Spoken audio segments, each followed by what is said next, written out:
So the Sony X85K, it's basically an okay TV that has some good points and bad points like all the others, but ultimately in the end, it really boils down to there are more affordable options on the market that give you more for the money. The TCL S546 and the Hisense U8G is a perfect example of that. Now, if you don't have access to those and, for whatever reason, the Sony is like one of the main brands that you're stuck with, then it's an okay option. It's not terrible, but it can be better. So I'll talk about why that is, but smack a like on the video for just getting to the verdict and not making you wait around for it. Now, if you've got a little bit more time to spare, I'm going to talk about a couple of different aspects. So when you first unbox the television, it can be a little bit of a pain because you have to lift the box in such a way where either it's on a surface and, you're able to just cut up the box however you want, just rip the box, go Wreck-It Ralph on it, or you're going to have to pull the TV out from the top and it's a little bit more annoying to do, or lay it down flat and slide the TV out. I don't like when they have TV arrangements on the box where you pull it out from the top. It should just lift up. The box usually lifts up on most TVs, so this was definitely strange to see this happen, but whatever. I can't really speak to that process, but it is a bit of an annoying process. So the next problem is the reflection handling. It's not good or bad. So I think if you're in a room with a lot of windows, you're going to have some problems. But for most living environments, you'll be fine. You shouldn't have too much of a hard time because it's not exactly a mirror. But again, it's not the most diffused thing out there. Now, a real good positive point here is I really like the design of this TV. It does match some of their higher end stuff. So it is, in the design aspect, matching what Sony is offering at higher end tiers as far as design. Now, the stand doesn't need any screws, which I absolutely love. So if you're worried about that, don't be, because you can literally just slide the feet on and you can have this TV up and running in no time. The power cable is detachable, so if you have kids that knock TVs off media consoles or trip over it or whatever, trip over power cables or whatever your case may be, it won't bring the whole TV down if it unplugs. And again, if you have pets that chew wires, that kind of thing, you won't have any issues with getting a replacement cable. So that's always a win here. Now, where it becomes, again, just like an okay TV is the out-of-the-box experience is literally just okay. It's really cool. It's really washed out. Upon receiving the TV, taking it out of the box, it's going to be in vivid mode. And vivid mode doesn't really do a whole lot to make you see the picture quality that the TV has to offer. Now, you can go beyond and get beautiful image quality like I've done here. If you want, I can do that for you. I have a membership here. It helps the channel out and it saves you some time. So definitely join if you have this TV or buy this TV and you want to see what I'm showing here on my end. I'll be very honest with you. These are not normal settings. These are very unorthodox settings that give you the most out of your picture quality. Sony and most manufacturers and reference accurate calibrators have no interest in getting the most out of your panel. All they care about is that computer software says that it's reference accurate in accordance to 30 years ago. But this has a couple of different problems. One of the biggest problems being that no matter what you do, it's still going to look like an outdated television. And Sony, with their Triluminous Pro this year, doesn't really do it any justice because it doesn't have any kind of quantum dots on this particular model. And most of their LED line doesn't have any quantum dots to speak of. Now, of course, you can pay for their $3,000 55-inch starting price for their A95K, but if you're watching this video, you're probably not going to be doing that. So either way, you're kind of, with Sony, it feels like you're forced to go into more of a upgraded tier of their lineup each time because of their direction.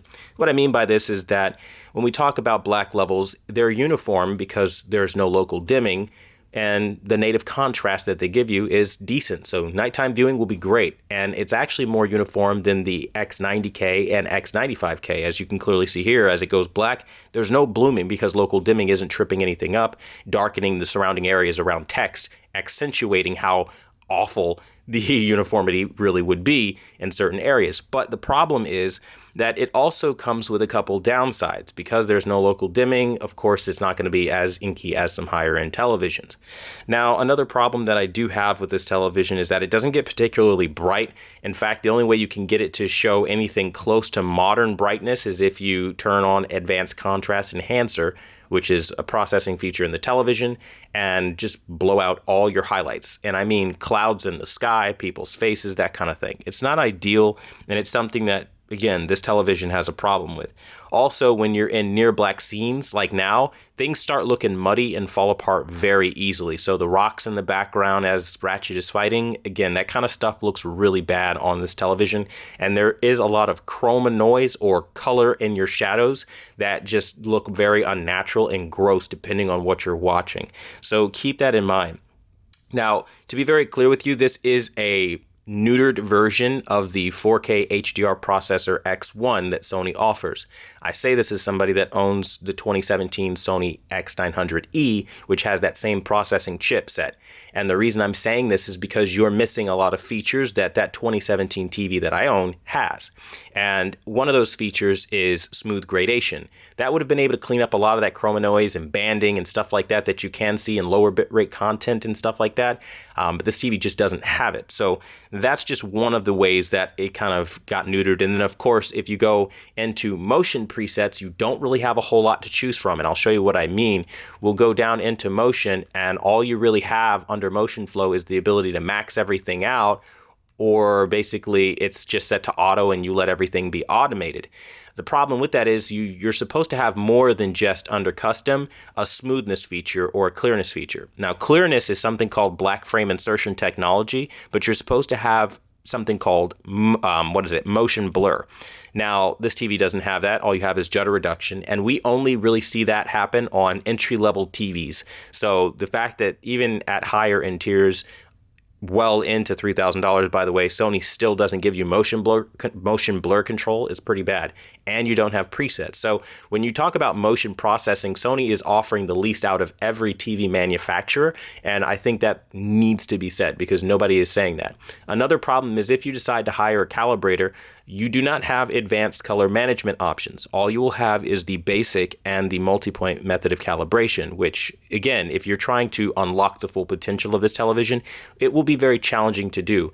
Now, again, I was able to get a little bit better than where this TV started, and by a little, I mean, yeah, sure, a lot better than what they're offering out the gate, but still, even with that, I'm not impressed by the end result that this TV has compared to where I know this chipset particularly can get, and that says a lot about the direction of Sony. They're really hell-bent on making you believe that the X1 chip, or rather the XR chip, the cognitive processor, is so much better, when really it's just them giving you the processing power and abilities and features of their older chips like the X1 Extreme and so on. I just don't see where Sony is providing any attempt to optimize these chipsets anymore, because I guess maybe they feel like people forgot that they used to be at a certain level and it had certain features like 24p auto synchronization, which would be a dream for Blu-ray. That has gone away and it has not returned. And Sony has had zero interest into introducing any new features into their televisions to make them worth the investment. It's just them selling old tech at top dollar price points and people kind of accepting that. And so I find myself in a weird position where it's like, okay, input lag is meh. You can find better for sure. You know, you have upscaling. Upscaling is awful. You're going to, especially if you're watching older content, you know, you've got some old classic shows you like, forget about it. You're going to see a lot of jagged edges, and it's just something that this TV struggles with, which again kind of goes back to what I was saying about that 2017 Sony X900E. The processing on that thing was amazing. I didn't have to deal with any of that. The noise reduction capabilities were just superb, and this TV really struggles with it, especially if you plan on sitting within I would say 5 to 6 feet distance. You're still going to see a lot of that. Again, just jagged edges and all that nonsense on the television. Now, you can get around it by lowering sharpness, but then the image will look really blurry and lack a lot of definition. So there is a lot of trade-off that you have to do with this television. But, I mean, on the positive side, it doesn't waste a lot. So if you are somebody that likes to move TVs around, or you apartment hop or condo hop, that's something that'll be easy on the move for you or your movers or whatever the case may be. And obviously, because it's not an OLED, there's no risk of burn-in, and that keeps the price down as well. So, I mean, obviously, that is a positive aspect of it. Then, of course, when we talk about features, you are kind of getting the same exact features as you are on most of the televisions that they offer now at the LED level, but there are some notable omissions. So the omissions are the local dimming, the peak illumination feature that they offer. You're not going to be getting smooth gradation that they offer, and you're not going to be getting a color management system. In addition, some of the higher end ones have, under the light sensor, they have a white balance adjustment, an auto white balance adjustment. See, if you go to light sensor here and you turn it on, all it does is have on as a toggle. It doesn't have like a drop down menu that'll give you additional options. And again, that's just their way of making you upgrade to what they believe is a more premium tier of their television line. So that's something that you have to consider. Now, in terms of customer service and all that stuff, I think, again, it's not the best. Sony kind of lacks in that area. They're really anti-consumer, if I'm being very honest with you, from my experience with them. So if you have a problem, it's best to just go to the retailer anyway. And these kind of things are important when you think about like, hey, I'm buying this for the life of the product, because this TV only has a year on it. After the year, nobody's going to care about this TV. Nobody's going to think about it or even bat an eye at it, and you're going to be out of warranty. So you have to make sure you're buying the right product. So it's kind of difficult because on the one hand, I can see the black level benefits, but it's kind of like after that, the party really does stop. The audio in the TV is crap. I mean, it's very tinny. You're going to need a sound bar, and the TV just doesn't do a lot to make you want to buy it. And especially in this current market where we got quantum dot full array local dimming televisions with all the bells and whistles, even smooth gradation, going for $500. This TV right here, costs basically $1,000 for a 55-inch, where I can get a 55-inch with a higher level of peak brightness and all that other stuff. And, you even get hands-free voice control on sets like the U8G. So and that's the Hisense set. Now, again, this video isn't sponsored by Hisense. It's not sponsored by Sony or anyone else. The point is telling you, you do have options. And if you look at those options on Amazon or whatever retailers you buy from, you're going to see over time that the Sony just isn't delivering their best game. And again, I, for one, really believed in the lens to living room marketing. So it's really disappointing. Hopefully they get back to where they are a little bit more than okay. So as far as if they're worth the price or not, I would say they're not. I would say you are better off just looking around and maybe finding something a little bit better if you have the option to. If you don't, this is an okay option. It's not terrible. It'll get you through.